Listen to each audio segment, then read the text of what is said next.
Om Namo Bhagavate Vasudevaya. Om Namo Bhagavate Vasudevaya. Om Namo Bhagavate Vasudevaya.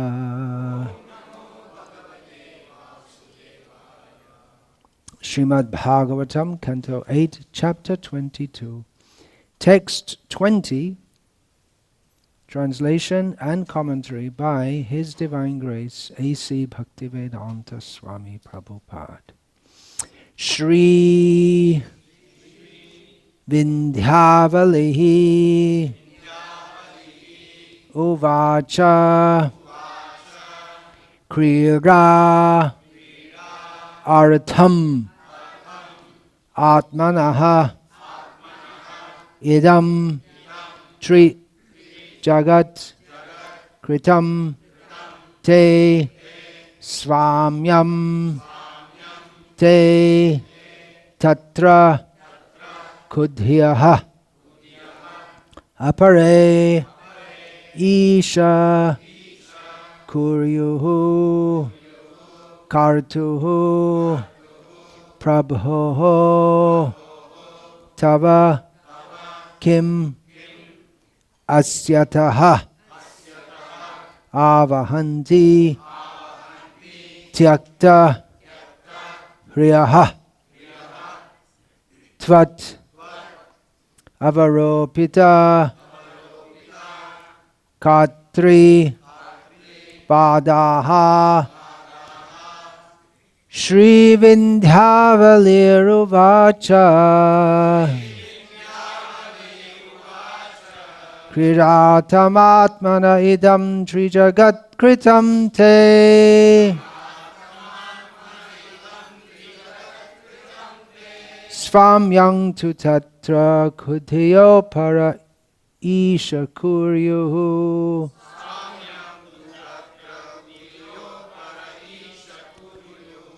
Kartuf prabhos tava kim asyata avahanti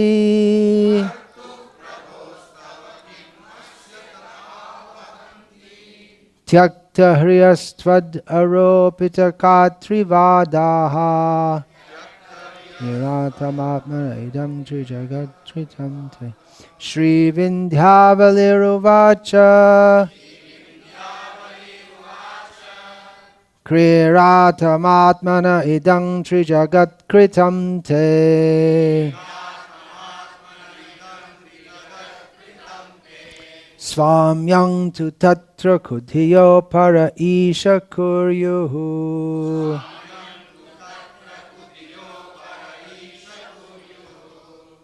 Kartuf prabhos tava kim asyata avahanti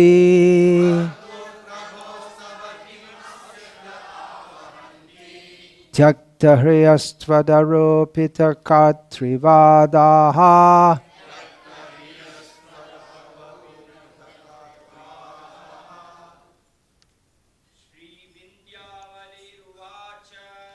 Shri Vindhyavaliruvacha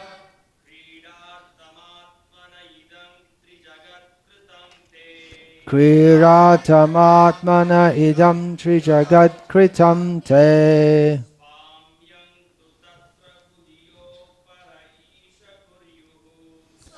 Yam tu tatra kudhiyo para isha kuryuhu Kartuf prabhos tava kim asyata avahanti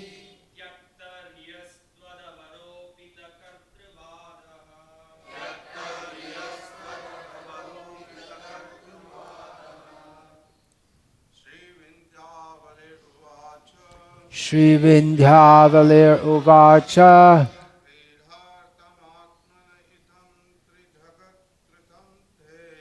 Kriraatamatmana idam trijagat kritam te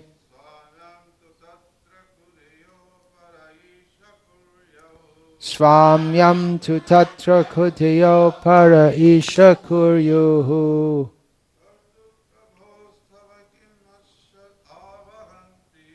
Kartuf prabhos tava kim asyata avahanti.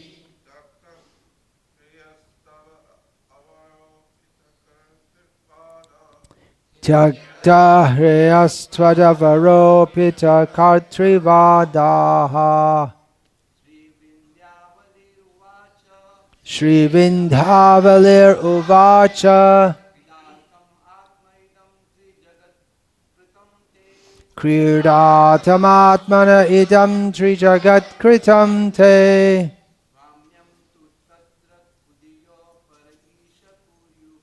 Swamyam tu tatra kutiyo para isha kuryuhu. Kartu prabhos tava kim asyata avahanti.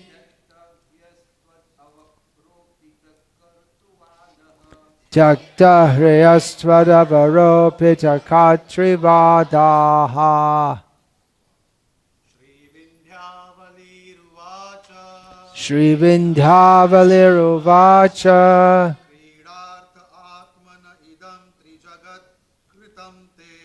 Kridatam atmana idam trijagat kritam te. Swamyam tu tatra kudhiyo para isha kuryuhu.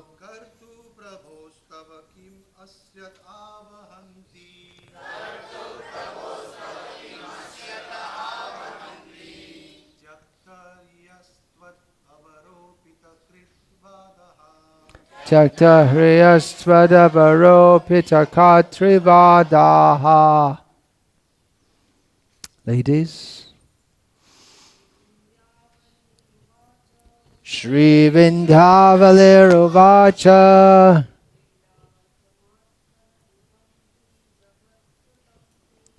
Kridatam atmana idam trijagat kritam te.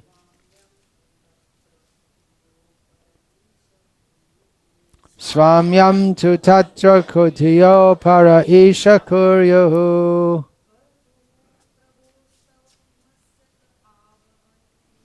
Kartuf prabhos tava kim asyata avahanti.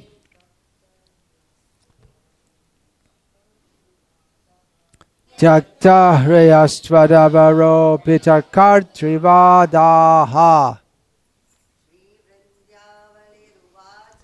Shri Vindhavalir uvacha.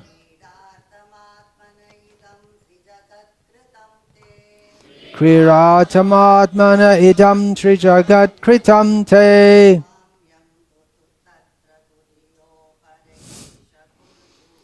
Swamyam tu tatra kutiyo para isha kuryuhu.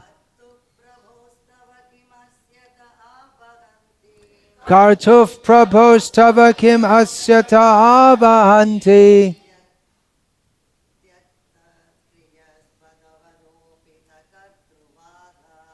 Tyakta hreyastvadavaro pita kartrivadaha. Shri Vindhyavalihi uvacha. Vindhyavali, the wife of Bali Maharaj, said, Krira artham, for the sake of pastimes. Atmanaha, of yourself. Idam, this. Trijagat, the three worlds. This universe. Kritam was created. Te, by you. Swamyam, proprietorship. Tu, but. Tatra, thereon. Kudhiyaha, foolish rascals. Apare, others. Isha, O my Lord. Kuryuhu, have established. Kartuhu, for the Supreme Creator. Prabho, for the Supreme Maintainer. Tava, for your good self. Kim, what? Asyataha, for the Supreme Annihilator. Avahanti, they can offer. Tyakta, hriyaha, shameless, without intelligence. Tvat, by you. Avaropita, falsely imposed because of a poor fund of knowledge. Katri, Vadaha, the proprietorship of such foolish agnostics. Verse translation. Srimati Vindhyavali said, O my Lord, you have created the entire universe for the enjoyment of your personal pastimes, but foolish, unintelligent men have claimed proprietorship for material enjoyment. Certainly they are shameless agnostics, falsely claiming proprietorship. They think they can give charity and enjoy. In such a condition, what good can they do for you who are the independent creator, maintainer, and annihilator of this universe? Purport. Bali Maharaj's wife, who was most intelligent, supported the arrest of her husband and accused him of having no intelligence because he had claimed proprietorship of the property of the Lord. Such a claim is a sign of demoniac life. Although the demigods, who are officials appointed by the Lord for management, are attached to materialistic enjoyment, they never claim to be proprietors of the universe, for they know that the actual proprietor of everything is the Supreme Personality of Godhead. This is the qualification of the demigods. But the demons, instead of accepting the exclusive proprietorship of the Supreme Personality of Godhead, claim the property of the universe for themselves through demarcations of nationalism. This part is mine and that part is yours, they say. This part I can give in charity and this part I can keep for enjoyment. These are all demoniac conceptions. This is described in Bhagavad Gita. Idamadhyamaya labdham imang prapse manoratham. Thus far I have acquired so much money and land. Now I have to add more and more. In this way I shall be the greatest proprietor of everything. Who can compare with me? These are all demoniac conceptions. Bali Maharaj's wife accused Bali Maharaj by saying that although the Supreme Personality of Godhead had arrested him, showing him extraordinary mercy, and although Bali Maharaj was offering his body to the Supreme Lord for the Lord's third step, he was still in the darkness of ignorance. Actually, the body did not belong to him, but because of his long-standing demoniac mentality, he could not understand this. He thought that since he had been defamed for his inability to fulfill his promise of charity, and since the body belonged to him, he would be free himself from defamation by offering his body. Actually, however, the body does not belong to anyone but the Supreme Personality of Godhead, by whom the body is given, as stated in Bhagavad Gita. Ishvara sarva bhutanam hrideshe juna tishtati brahmayan sarva bhutani yantrarudhani mayaya. The Lord is situated in the core of everyone's heart, and according to the material desires of the living entity, the Lord offers a particular type of machine, the body, through the agency of the material energy. The body actually does not belong to the living entity, it belongs to the Supreme Personality of Godhead. Under the circumstances, how could Bali Maharaj claim that the body belonged to him?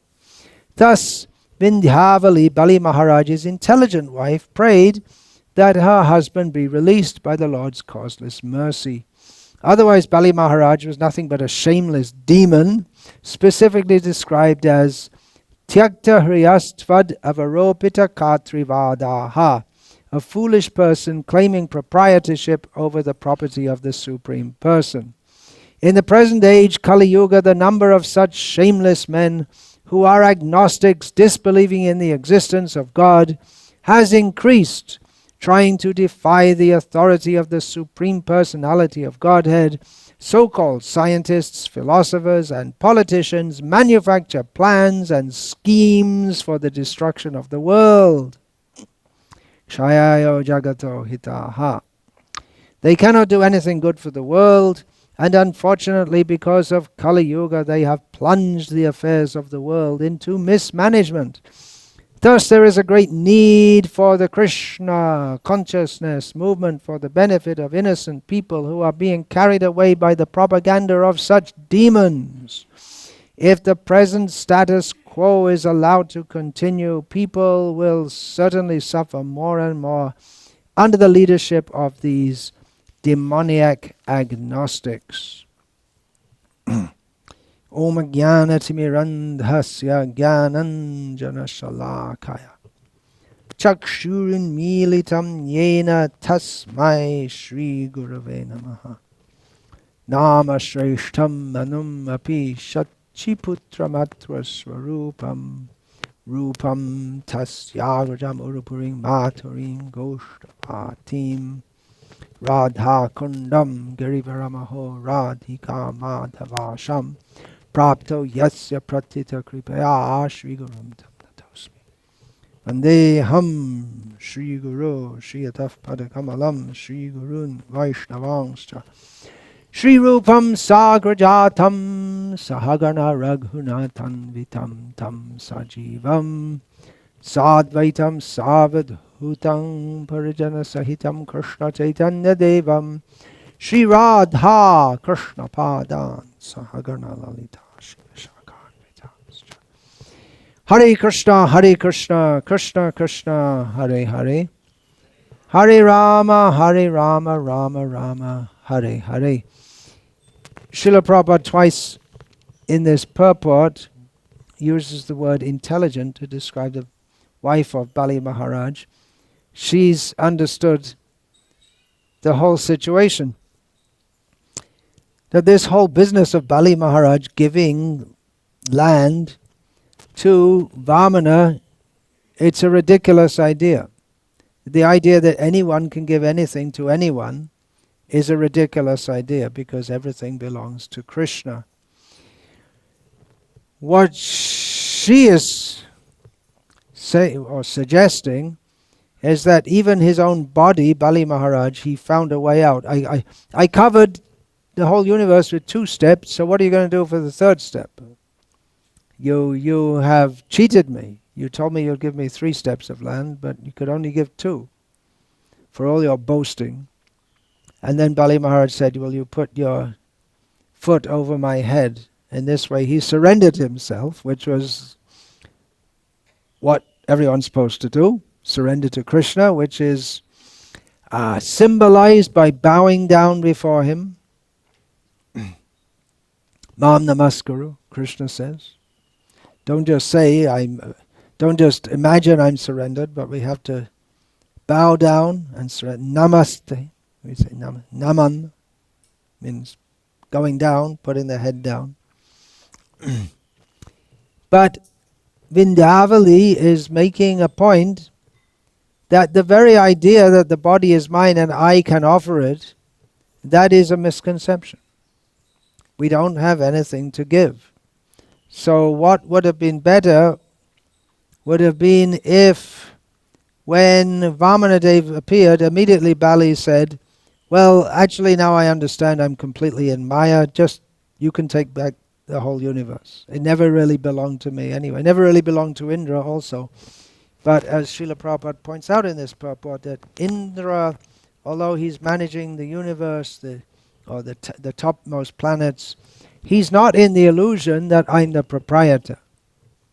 whereas Bali Maharaj was. So Bali Maharaj could have said right away, okay, take everything, take my body also, and nothing belongs to me anyway. But anyway, Vamana wanted to have some fun. Srila Prabhupada specifically states that in one of the purports. He wanted to have some fun with one of his devotees and show how surrendered his devotee is to himself. So from one perspective, Bali Maharaj is most glorious. That's the perspective that we usually highlight, is being highlighted here in the Bhagavatam, that he gave himself fully to Krishna, to Vamanadev, appearing as Krishna, Keshava Dhrita Vamana Rupa, Jai Jagadisha Hare, Chalayati Vikramane, Balemadbhuta Vamana, Padanakanera Janita Janapavana, Keshava Dhrita Vamana Rupa, Jai Jagadisha Hare. It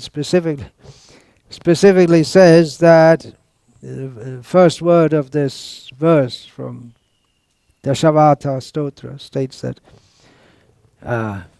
Vamana was cheating, playing a trick. A very amazing dwarf, an amazing dwarf who can step over the whole universe, has such big steps. And in doing so, another point is that Vamanadev, he brought the Ganga to this world by doing so. Now what's going on here? That's not right, is it? Wasn't it Bhagirath who brought the Ganga? And we have Vamana, he put his foot through the universe and then the water from the causal ocean leaked through. So we have two stories. They're both correct. Don't ask me how. It's all achintya. Well, it may be different kalpas and this and that. That's the usual explanation given, but everything about the Supreme Personality of Godhead is achintya. Achintya bheda bhed. Achintya bheda bhed. One, everything is one. Everything is one, right? Everything is one. Right? States so in Shastra. Ekam ekavaditiyam. There's one, no second. States in Shastra. It's very clear. So that's true. We can't say it's not true. Sarvam kalvidam Brahma. Everything here in this world, it's all Brahma. Everything. But there is difference also. And we don't need to read Srimad Bhagavatam to understand that I am not you and you are not me. But if you read Shankara's writings, you might start to think, I am you and you are me.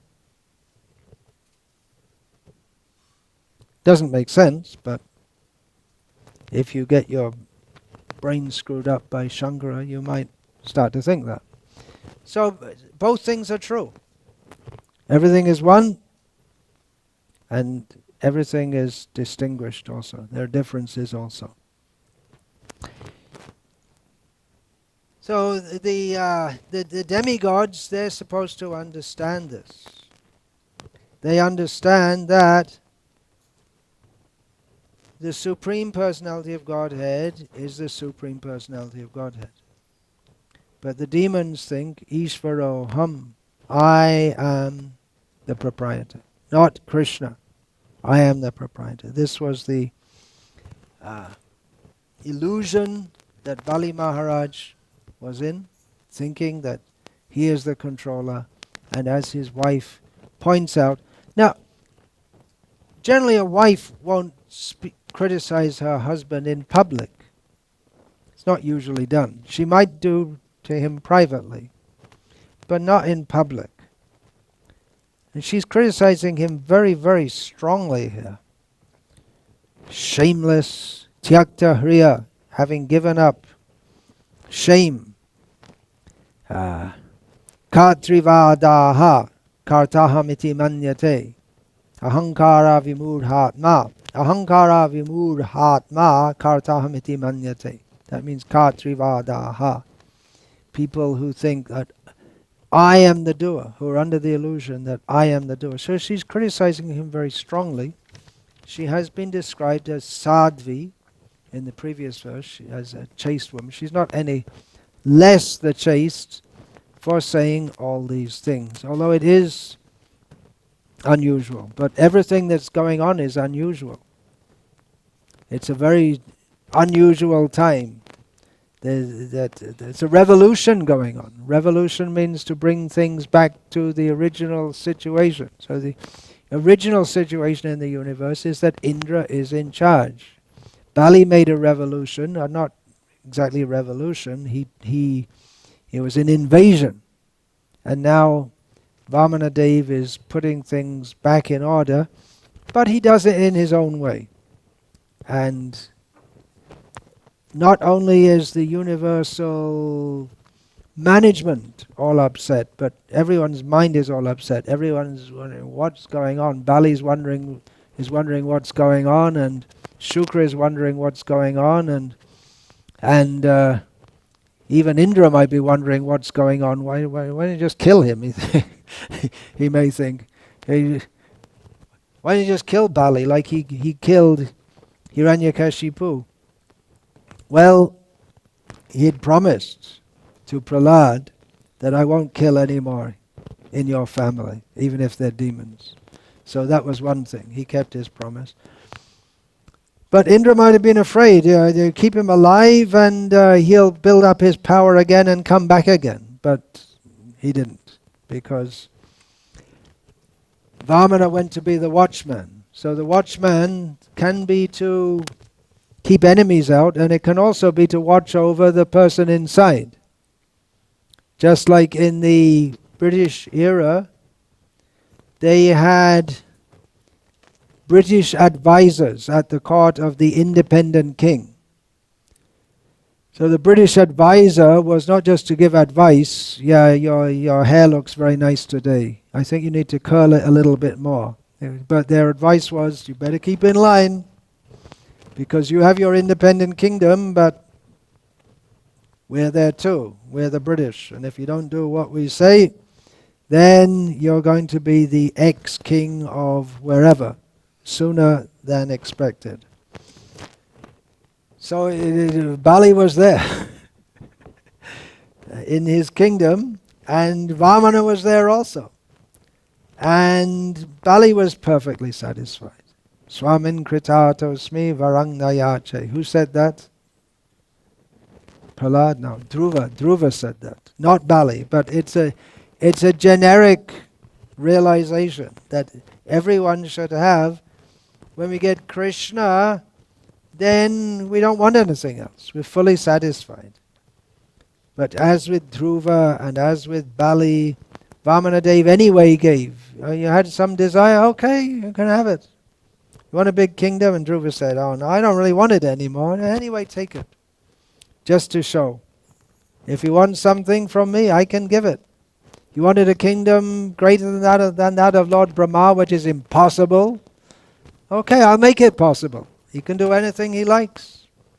He made it possible. He made his own. What can be higher than the residence of Brahma? He's the greatest person in the universe, right? But then the Supreme Lord himself made his own residence in the universe. So that's even greater than the kingdom of Lord Brahma. So Krishna can do anything. You have some material desires, Krishna can fulfill them also. But you might regret. We might regret. Dhruva Maharaj regretted, oh, now I got to be the head of the universe. He was the thing he wanted so much, to have such a great kingdom, and then it became a burden for him. Because he thought, well, all I really want to do now is chant Hare Krishna, but now I've got to do all this management and all these different things. See, I'm also subordinate. Dependent, not independent. Really? Oh. Really? I'm not as great as I thought I was. That's what Vamana came to teach Bali. And Srila Prabhupada, in his purport, bringing this charming story, the message of it, to bear on the practical world in which we live today. It's nice talking about Bali and Vama and Vindavali, and what's it got to do with the world today? It's the same thing going on. When we're reading about events far away in a different part of the universe, far removed in time, but it's the same mentality that I am the Lord of this sphere, others are my enemies. It's the same godless mentality which is going on up to the present day. The whole material world is going on like that. I've been talking in the last few days about how the whole Krishna consciousness is all based on love, living to love. But among the demons, they can't imagine living not loving. They love among themselves. The demons will all support each other, but they have to have some enemy. They identify themselves in terms of enmity. Just like the state of Pakistan, its reason for existence, it seems, is to hate India. Otherwise, it's the country was there before the British divided it. But what is the reason for having a different state? There are Muslims in India. They could be the same country, but they conceive of India as the enemy. So if a real Pakistani must hate India. I went there a couple of times. They have an English newspaper in Karachi called The Dawn. And in that they refer to India as the enemy. They're not at war at the time, but the enemy. That's the mentality they perpetuate. Otherwise, people might start thinking,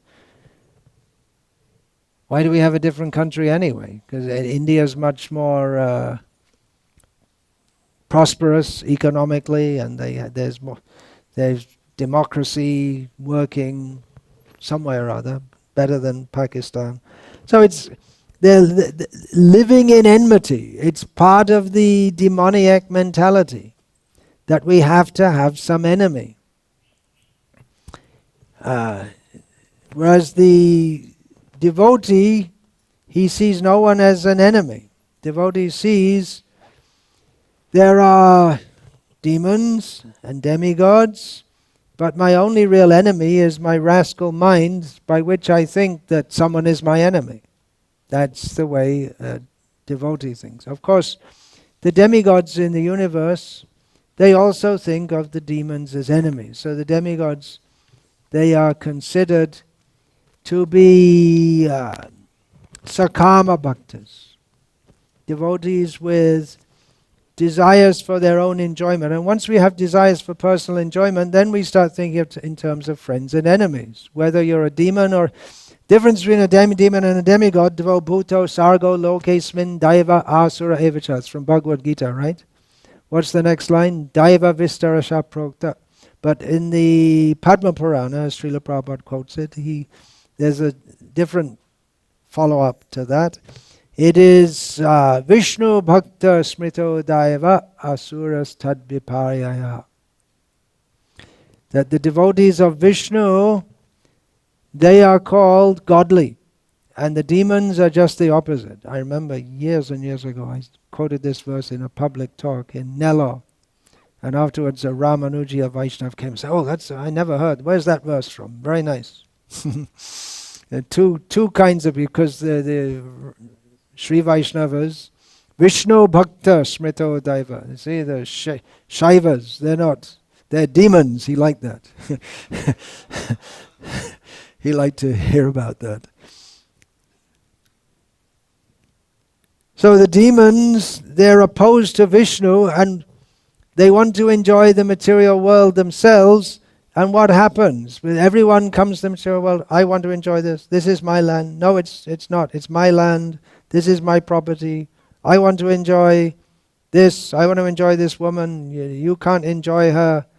And there becomes a competition. and then we form societies and countries, and then we think of each other in terms of enemies. That's a political principle, Machiavellian principle, that if you don't have the head of a state has to keep in the eyes of the people he's ruling over the idea that there's an enemy country. And then all the people, instead of hating the leader of the country himself, they hate the enemy. They direct their propensity to consider someone as an enemy outside, and then they all become united. And if you don't unite them in enmity against someone else, then they'll all gang up against him. And we see that here in India, the Indian cricket team, everyone will cheer it on. Maybe the Muslims will cheer on Pakistan. I don't know if they're playing Pakistan, but they'll cheer it on. But then there's a regional cricket match, right, between Chennai and Kerala, something like that. And then they don't like the Keralites or whatever. The enmity here is between Tamil Nadu and Karnataka over water. They don't like each other, right? And people from the northeast come to Bangalore to work because people want them, I guess, to sweep the floor and all this kind of thing. But then the people in Bangalore get all upset. What are all these people doing here? And chase them out. So it's against each other. That we have to have someone to hate. Living not to love. And when that is organized, that's called civilization. Organize lovelessness. That you organize one country against another country. Sometimes you cooperate together, just like the demons and the demigods cooperate to churn the ocean of milk. And then again they fight. Before they fight, then they cooperate because they have some mutual interest. And then again they fight. And they go on fighting. So what people very proudly say, a very great civilization. It's just organized lovelessness. This is a phrase I picked up from Aldous Huxley, who you probably here in India you never heard of. He's famous for writing a book called Brave New World, which predicts in future how nasty civilization is going to be. People are thinking our civilization is developing so much, so wonderfully, but he saw dystopia, the opposite of utopia. There are two famous books in English, both written by British authors. The other one is 1984 by George Orwell, predicting a horrible future. Not the future that, yes, technology, everything will be wonderful. But they saw a horrible future ahead. So he, as far as I know, he coined the phrase organized lovelessness to describe human society at the present time, and practically it's always like that.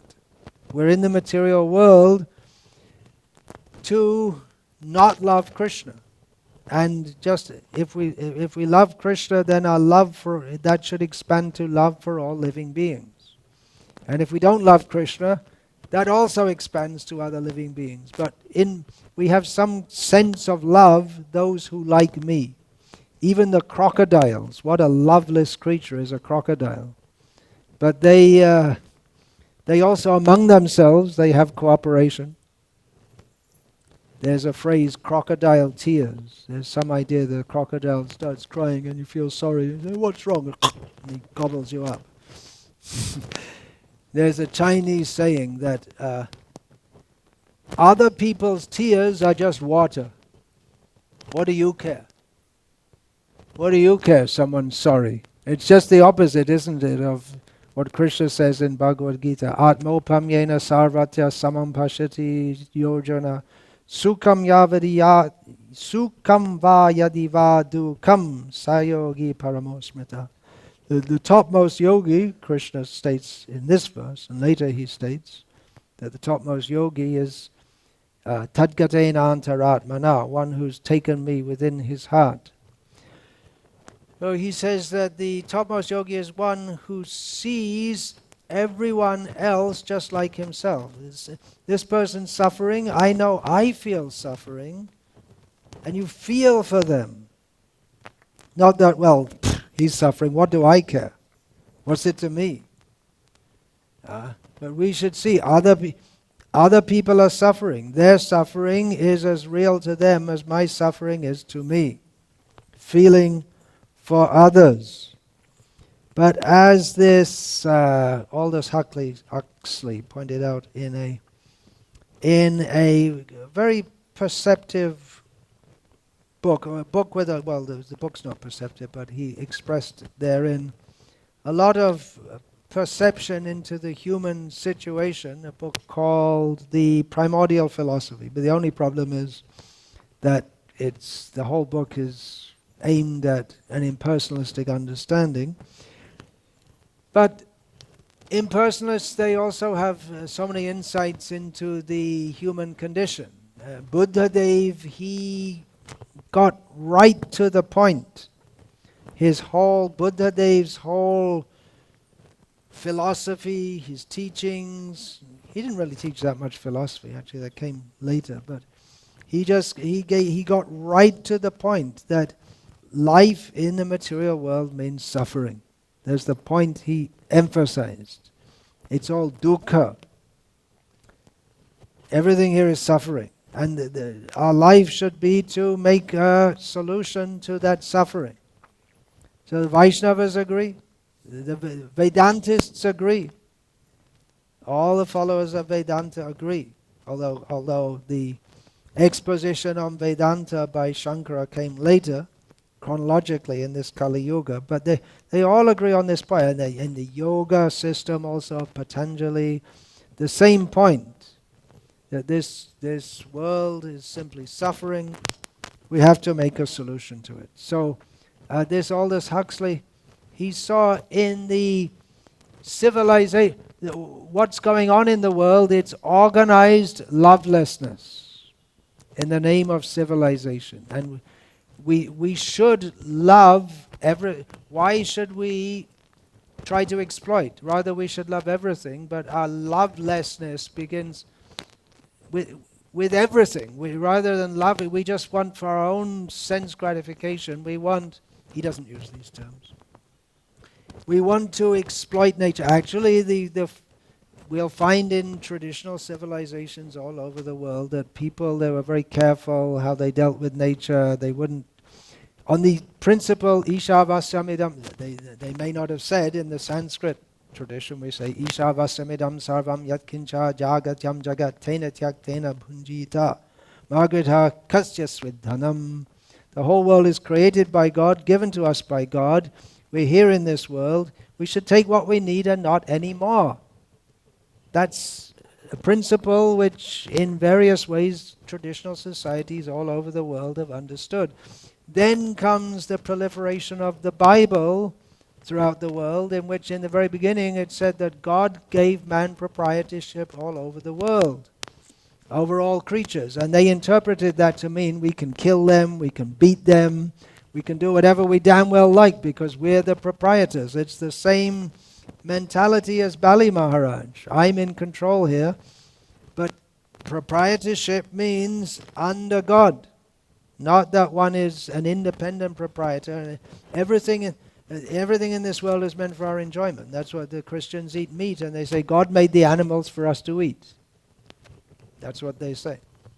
So this mentality, it leads to destroying the earth so that we can take out oil, we can take out minerals. Of course, in traditional societies there are also minerals and taken out. Iron is taken out, and steel is made, and yes, steel wasn't invented recently.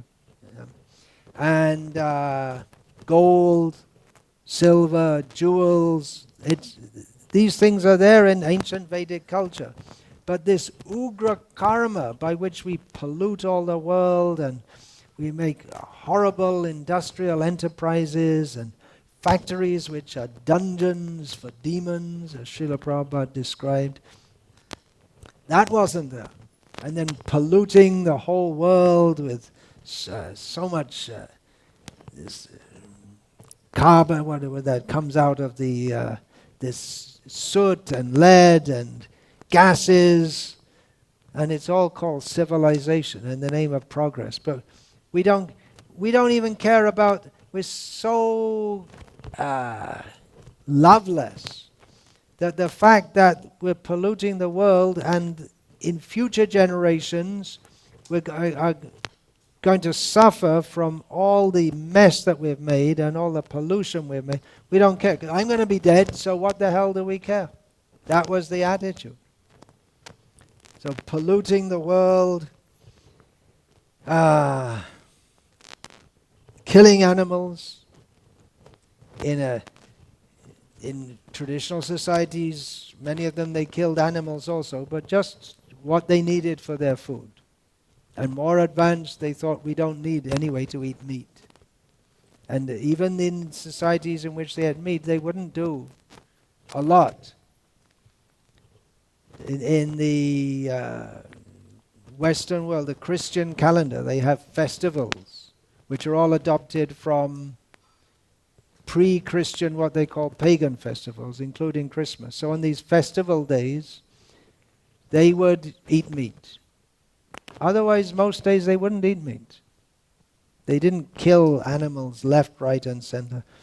What we have at the present time is people, they're very concerned what their nail polish looks like and their hairstyle is like, and then if their toilet bowl is clean, and they care over so many things. The fact that they're eating some animal which has been tortured from very birth and killed, and they don't care.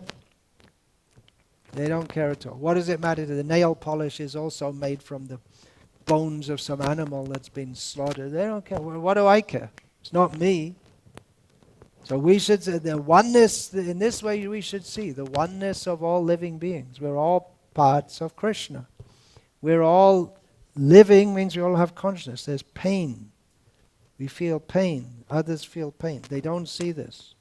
And then for this society, this organized lovelessness, then they cram people into factories, and now the factories are being taken over by robots. And then they cram people into cities. There's no space to live. Gokul Chandra told me one time that they're making a dam in Gujarat or somewhere. And then they're saying, well, the village is going to be submerged. So never mind, we'll move them all to the city, we'll build a housing colony for them, and there's no place for the children to play. No, we're giving them a field, you see, about the size of this, half the size of this hall. They had plenty of room to play. Previously, they had the whole countryside wherever they want. Now, you see, we gave them a little play, and they're all crammed into some buildings, and there's no water or electricity most of the time, because who cares about them? They're just tribal people anyway. So we have to have the dam so that we can have electricity. We'll give them electricity. And by the electricity, they lost their home to have the electricity. So they don't care. Their whole idea that we cram people into the cities. Then they have alcohol, and then to support this whole size, it's all very technical. There are so many rules. Every day they make new rules. You never know what's going on, and there's all this paperwork. Nowadays it's all computer work, and they all very technical and complex. And Prabhupada said, just forget all this nonsense. Go back, live on the land, live simply and chant Hare Krishna. But even in the villages, people don't live simply anymore. It's all mechanized, and they all have their cell phones, and society has become very, very complex. Even in the cities, even in the villages, and the villages are part of the mass production, mass distribution. They're growing food, which previously people grew food and they ate it. Nowadays they grow it and they don't know who's going to eat it, and they don't care, and they get some money and then they buy food themselves. Even people who grow, here in Salem it's a tapioca growing center, but the people, they grow the tapioca, they sell it, and then they buy tapioca to eat themselves. They don't process it at home. Actually, you have to process it a little carefully. Otherwise, some cyanide comes. You know that? Some cyanide can come. But there's one word which describes it. It's just insane. And it's an insane society. And then what happens? They make government laws which squeeze out the small farmers so they can't exist, so they have to sell their land or commit suicide, and then go. Then the big corporations, they take over all the land, and the people who were previously farmers come to the city with no land, and then the small minority has to control the big majority for their own good. And it's lovelessness, organized lovelessness. This is how we can describe civilization. And Srila Prabhupada came to give us Krishna. He came to give us a society of love in which we can live depending on the land, the cows, and Krishna. That's the formula. Simple formula. The land gives food. The land gives cotton. We can make clothing, cotton, jute. From sheep we can get wool. And then from cows we get milk and ghee and chant Hare Krishna. People think, well, that's too simple. They can't. When we tell people about this, they can't imagine it because it's too simple. What do you need? Food, clothing, shelter, right? And they can't work it out. Right? How can you live like that? They're astonished and think, well, you can't live like that. Well, we are living like that. we're very happy also, and they can't imagine. Well, there's no cars, and there's no electric fans, and there's no traffic jams, and there's no. How can you live? How can you live like that? They can't imagine. What do you do? There's nothing to do. Nothing to do in the village. In the city, we can go and watch cricket match, and there's TVs, and in the villages now there are TVs. There's so many things you can do to entertain yourself. Yeah, what do you do for entertainment? We chant Hare Krishna. They can't understand. How can you be satisfied just chanting Hare Krishna? Because they're so brainwashed by this demoniac idea. You have to be a demon, otherwise you're not civilized. You have to be a demon, otherwise you can't be happy. But it's just the opposite. You can't be happy unless you're not a demon, unless you're a devotee. And then, of course, this organized lovelessness that spreads nation against nation. The United States of America has decided that Russia is its great enemy, for some reason or other. They have to have some enemy. And first it was Russia, then it was China, and then Ukraine. They were living with Russia, and then all of a sudden they decided Russia's our big enemy. So now if you're a real Ukrainian, you have to hate the Russians. It's all madness, insanity, that's one word. And what do they spend most money on? Even little countries, Pakistan, a little country, people economically not well developed, but they have more than 100 nuclear warheads. And they spend so much of the national budget on planes and bombs and missiles. Why? What's the need? They should just make it one country. And then they wouldn't have to waste all their time in it. India and Pakistan, it was one country previously. Just make it one country. They can all chant Hare Krishna. You can chant Allahu Akbar. We have no problem. Chant that as you like. But why this fighting? It's demoniac mentality. So this is the situation of the world, and Srila Prabhupada's pointing it out as he does again and again and again. The politicians, they make plans and schemes for the destruction of the world. They cannot do anything good for the world. They have plunged the affairs of the world into mismanagement. And what is the solution? What is the solution? Stavapriya has to save the whole world. Well, not only him, it's the Krishna consciousness movement. We're all here to do what? What is the solution? Kale dosha nidhe rajan asti eko mahan guna kirtana deva krishnasya mukta sangha parang vrajet. All come together and chant Hare Krishna. What is the solution to the problems of the world? Elect a new president. Trump's out, Biden's in. It'll be a mess in a slightly different form. That's all. Instead of talking like Trump, he'll talk in his own way. That's all. Different makes a change, different personality. He probably won't be as entertaining. It'll be hard to be as entertaining. What is really needed is God consciousness, Krishna consciousness. Understanding, Ishavasyamidam sarvam. This world belongs to Krishna. It does not belong to me. We should love Krishna. As a duty, we should at least serve Krishna. That's Varnashram. That's a beginning. That's the beginning is Varnashram. We follow our duty, dharma. We should do. But then, Varnashram acharavata purushena parapuman. Vishnur aradyate panta. We should worship Vishnu by Varnashram. And then by worshipping him, naturally love develops. And while staying in our situation and chanting Hare Krishna in the Varnashram, then go on hearing about Krishna. Sthane stita shurikatang tanuvang mano bihi. In this way develop love for Krishna. This is the solution. All material solutions have failed and will fail. So we have to show a better future. This is the mandate of the Krishna consciousness movement. Hare Krishna.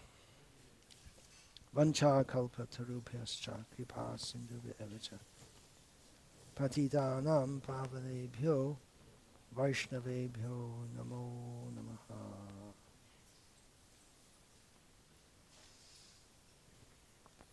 Dante nitaya churnakam padayani patya kritvacha kakushatameta daham bhavi.